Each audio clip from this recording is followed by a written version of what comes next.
بسم اللہ الرحمن الرحیم۔ شروع اللہ کے نام سے جو بڑا مہربان نہایت رحم والا ہے۔ السلام علیکم ورحمۃ اللہ وبرکاتہ۔ دوستو سب ایک دفعہ درود شریف پڑھ لیں۔ محترم ناظرین، بہت زمانے کی بات ہے کہ ایک غلام قوم میں ایک بچہ پیدا ہوا۔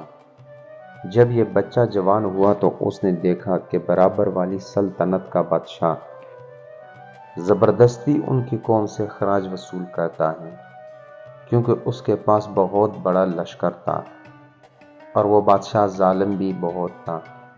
طاقت کی بنیاد پر وہ اس نوجوان کی قوم سے بہت سی رقم، غلہ اور دوسری چیزیں حاصل کر لیا کرتا تھا۔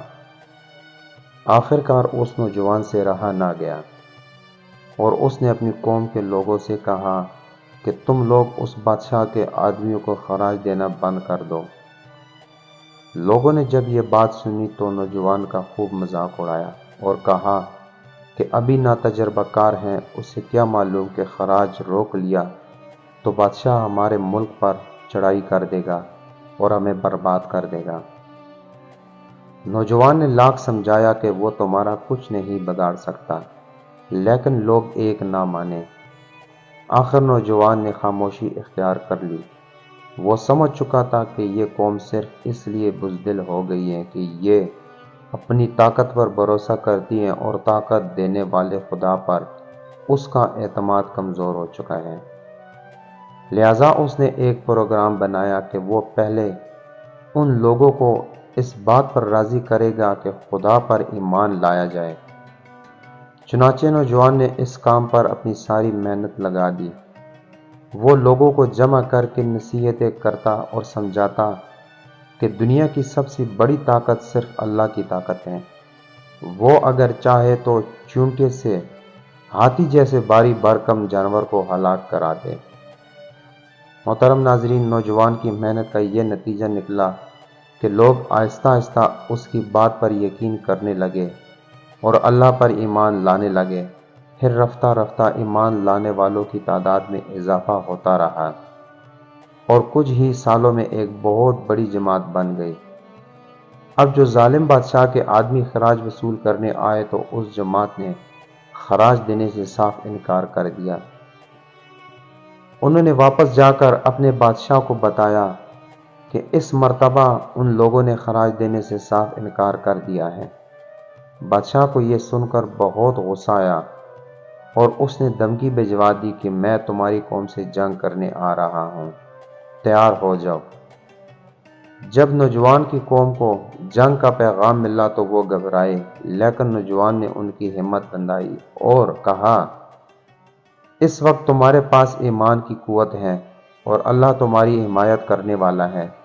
تم سب جنگ کے لیے تیار ہو جاؤ۔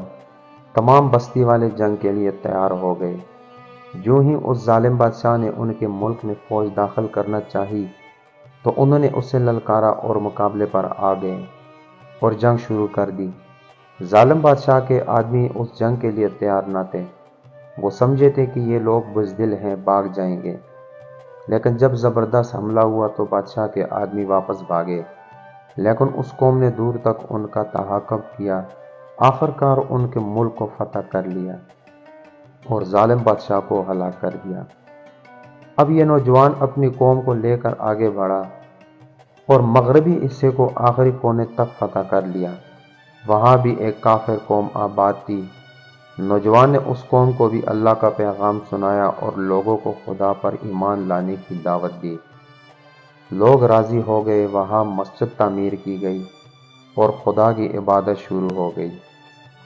اس کے بعد یہ نوجوان اپنے لشکر کو لے کر پرچم لہراتا ہوا چین تک چلا گیا۔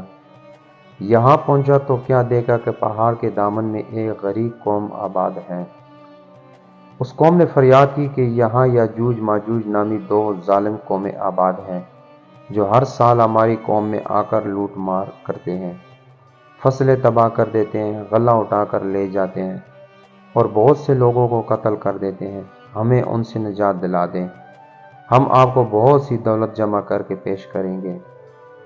نوجوان نے ان کی فریاد سنی تو کہا، مجھے دولت کی قطعی ضرورت نہیں، مجھے اللہ نے بہت کچھ دیا ہے، تم میرے ساتھ مل کر اس راستے میں ایک پتھر کی دیوار قائم کرو۔ سب نے مل کر دیوار قائم کی۔ کئی مہینے بعد جب بستی کے چاروں طرف دیوار بن گئی تو نوجوان نے کہا، لوہے کی چادریں لاؤ اور انہیں خوب آگ میں تپاؤ۔ چنانچہ تمام بستی سے لوہے کی چادریں جمع کر کے آگ پر خوب تپائی گئیں، یہاں تک کہ وہ سرخ ہو گئیں، تو وہ چادریں دیوار پر ڈالی گئی۔ پھر نوجوان نے کہا کہ تانبا پگھلا کر اس دیوار پر ڈال دو، وہ ظالم ہرگز اسے نہیں توڑ سکیں گے۔ چنانچہ ایسا ہی کیا گیا۔ کچھ مہینے کے بعد وہاں ایک بہت بڑی مضبوط دیوار تعمیر ہو گئی، تو ظالم یاجوج اور ماجوج پھر اس قوم کی طرف نہ آ سکے۔ دوستو، یہ نوجوان اللہ کے برگزیدہ بندے حضرت ذوالقرنین تھے، جنہیں دولت کی پرواہ نہ تھی، بلکہ وہ توحید کا پرچم بلند کرنے کی غرض سے دور دراز تک علاقوں کو فتح کرتے چلے گئے تھے۔